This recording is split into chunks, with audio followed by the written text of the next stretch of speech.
എപ്പിസോഡിന്റെ opening സീനില് അസുമയും കുറുനയും കാണിക്കുന്നു. അവരിപ്പോ അടി കിട്ടി ചോര ഒലിപ്പിച്ച് അവിടെ കിടക്കാണ്. അവര് മാത്രമല്ല, അവിടെയുള്ള എല്ലാ നിഞ്ച പോലീസിനും അടികിട്ടി അവരെല്ലാവരും ഒരു മൂലയ്ക്ക് കിടക്കുകയാണ്. ആ സമയത്ത് അങ്ങോട്ട് ആരോ വരുന്നുണ്ട്. അതാരാ നോക്കിയാല് ലീഫ് വില്ലേജിലെ മെഡിക്കൽ ടീം. അവിടുന്ന് അവരിപ്പോ ഓരോരുത്തരായിട്ട് ചെക്ക് ചെയ്ത് എടുത്തുകൊണ്ട് പോയിക്കൊണ്ടേയിരിക്കുകയാണ്. കുട്ടപ്പൻ ഈ കാഴ്ച കണ്ട് ഒരുപാട് വിഷമത്തില് ചുറ്റും നോക്കി നിൽക്കും. കട്ട് ചെയ്താ ഇവിടെ ഷിസുനും കൂട്ടരും ആവട്ടെ മിസുക്കിയെ കണ്ടുപിടിക്കാനായിട്ട് ഒരു പന്നിക്കുട്ടിയുടെ സഹായത്താല് ഇപ്പൊ മുൻപോട്ട് പോയിക്കൊണ്ടേയിരിക്കുകയാണ്. അപ്പൊ അതേ സമയത്ത് ലോങ് ഷോട്ടില് ആ രണ്ട് ഉണ്ടപ്പന്മാര് ഓടി വരുന്ന പന്നിക്കുട്ടിയെ തന്നെ ആദ്യം പിടിച്ചു തിന്നാനായിട്ട് റെഡിയായിട്ട് നിൽക്കും. ആ സമയത്ത് മിസുക്കി അവരുടെ മുൻപിലേക്ക് തന്നെ വന്ന് ഒന്ന് ചിരിച്ചു കാണിക്കും. കട്ട് ചെയ്താ ഇപ്പൊ ആന്റിക്ക് ഒരുപാട് കുറ്റബോധം തോന്നും. കാരണം ജയിലിന്റെ അവസ്ഥ അറിയാതെ കുറുണയെയും അസുമയെയും അവൾ ഒറ്റയ്ക്ക് അയച്ചു. അവിടേക്കിപ്പോ ഒരു മെഡിക്കൽ അസിസ്റ്റന്റ് വന്നിട്ട് പറയും കുറുണയും അസുമയും അവർ രണ്ടുപേരും ഇപ്പൊ ഓക്കെയാണ്.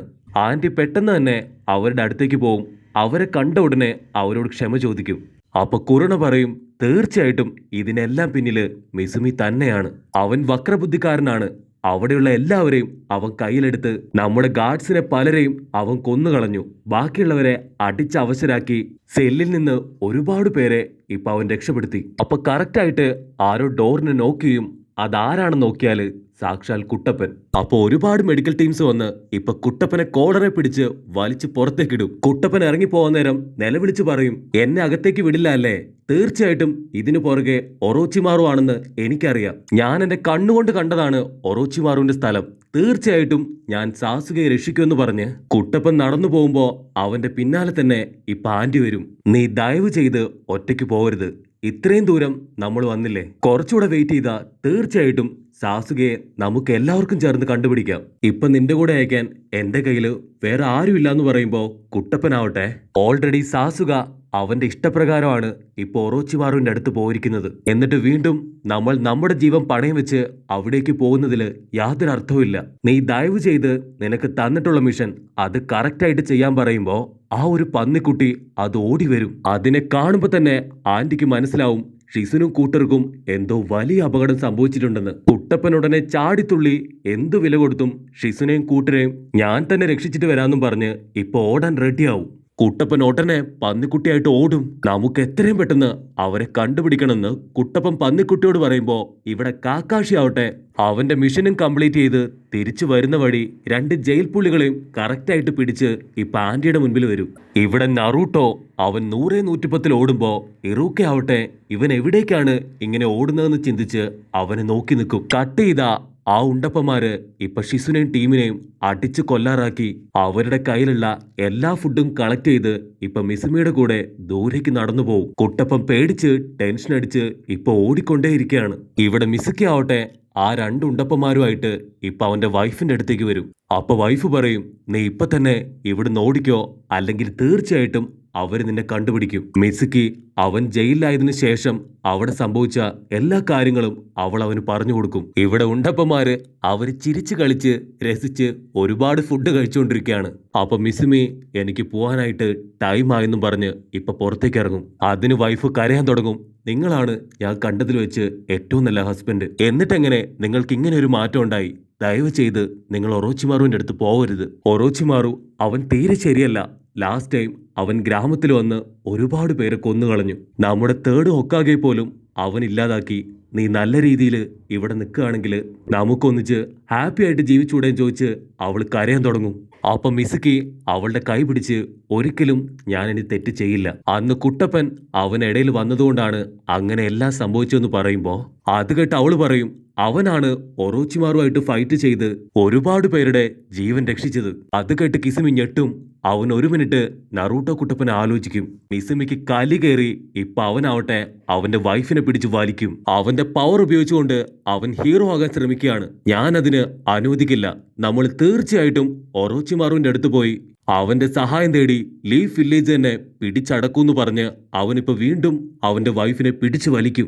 അപ്പൊ അവള് പേടിച്ച് അവനെ കെട്ടിപ്പിടിച്ച് നിനക്ക് കുറച്ചെങ്കിലും എന്നോട് ഇഷ്ടമുണ്ടെങ്കിൽ നീ പോകരുത്. വീണ്ടും അവൻ തിരിഞ്ഞ് അവളുടെ കണ്ണീര് തുടച്ച് നീ പേടിച്ചു പോയോ? പേടിക്കേണ്ട യാതൊരു കാര്യമില്ലാന്ന് പറഞ്ഞ് അവനിപ്പൊ ടെററായിട്ട് ചിരിക്കാൻ തുടങ്ങും. കട്ട് ചെയ്താ ഇവിടെ ആന്റി ആവട്ടെ നടന്ന എല്ലാ കാര്യങ്ങളും ഇപ്പൊ കാക്കാഷിയോട് പറഞ്ഞു കൊടുക്കും. അപ്പൊ കാക്കാഷി പറയും കുട്ടപ്പൻ തീർച്ചയായിട്ടും ഈ ഒരു മിഷൻ സോൾവ് ചെയ്യുന്നു പറയുമ്പോ അതിന് ആന്റി ടെൻഷനായിട്ട് അവനെ കൊണ്ട് പറ്റില്ല, നീ തന്നെ ഈ മിഷൻ ഏറ്റെടുക്കണം, ഇത് ഹൈ റാങ്ക് മിഷനാണ്, അതുകൊണ്ട് നീ തന്നെ ചെയ്യണമെന്ന് പറയുമ്പോ കറക്റ്റായിട്ട് അവിടേക്ക് ഇറൂക്ക കയറി വരും. അവൻ ഇറൂക്കയോട് കൈ നീട്ടാൻ പറഞ്ഞിട്ട് ഫക്കൂൺ പട്ടിക്കുട്ടിയെ അവന്റെ കൈ കൊടുക്കും. ഇതെന്ത് കോപ്പാടോന്നും പറഞ്ഞ് ഇറൂക്ക നോക്കി നിൽക്കുമ്പോ ഈ പട്ടിക്കുട്ടി ഇൻവെസ്റ്റിഗേഷന് നിനക്ക് ഒരുപാട് സഹായാവും, തീർച്ചയായിട്ടും ഈ മിഷൻ നീ തന്നെ സോൾവ് ചെയ്യണമെന്ന് പറഞ്ഞ് ഇപ്പൊ കാക്കാശി ആവട്ടെ നൈസായിട്ട് മുങ്ങും. ഇപ്പൊ ആന്റി പറയും ഇതൊരു അടിപൊളി കേസാണ്, നീ തന്നെ അന്വേഷിക്കണമെന്ന് പറയുമ്പോ പാവ ഇറൂക്ക ആവട്ടെ ഇപ്പൊ വണ്ടറടിച്ച് പട്ടിക്കുട്ടിയായിട്ട് അന്വേഷണം തുടരും. അതേസമയം ഇവിടെ കിസുമിയുടെ വീട്ടില് അവന്റെ വൈഫ് ഇപ്പോ ബോധമില്ലാതെ കിടക്കുകയാണ്.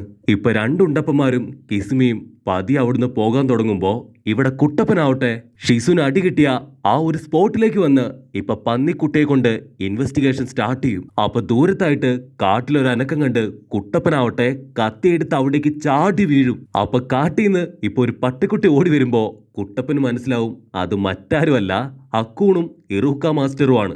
അങ്ങനെ ഇറൂക്കയും കുട്ടപ്പനും ഒരുമിച്ചിപ്പോ ഇൻവെസ്റ്റിഗേഷൻ ആരംഭിക്കും. ആ സമയത്ത് മിസുമി മരത്തിന്റെ മേലെ കയറിയിരുന്ന് ഇപ്പൊ കുട്ടപ്പനെ നോക്കി നിൽക്കും. അപ്പൊ മിസുമി ഫസ്റ്റ് എപ്പിസോഡില് നമ്മുടെ കുട്ടപ്പൻ അവന്റെ ഷാഡോ ക്ലൗൺ ജിപ്സ് ഉപയോഗിച്ചുകൊണ്ട് അവനെ തല്ലി സൈഡാക്കിയ കാര്യങ്ങളെല്ലാം തന്നെ ഇപ്പൊ ഓർത്തെടുക്കും. അപ്പൊ ഇറൂക്ക പറയും ഷിസുൻ അവൾ ഇവിടെ തന്നെ എവിടെയോ കിടപ്പുണ്ട്, നമ്മൾ കൺഫ്യൂസ് ആകാൻ പാടില്ല, വളരെയധികം ഫോക്കസ് ആയിരിക്കണം ഇങ്ങനെയുള്ള സമയത്ത്. കാടിന്റെ നടുക്കായിട്ട് ഇപ്പൊ ഷിസുൻ ആവട്ടെ അടി കിട്ടി കിടക്കുന്നതായിട്ട് നമ്മുടെ ആൾക്കാർ കാണും. അവൾക്ക് വലിയ പരിക്കുകളൊന്നുമില്ല, പക്ഷെ എന്താ അവളുടെ കൂടെ വന്നവരില് പലരും മരിച്ചുപോയി. കട്ട് ചെയ്താ ഇപ്പൊ ആന്റി ആവട്ടെ ആ ഒരു ഫോർമുല വായിച്ച് ഇതെങ്ങനെ സോൾവ് ചെയ്യും എന്ന് ആലോചിച്ചുകൊണ്ടിരിക്കും.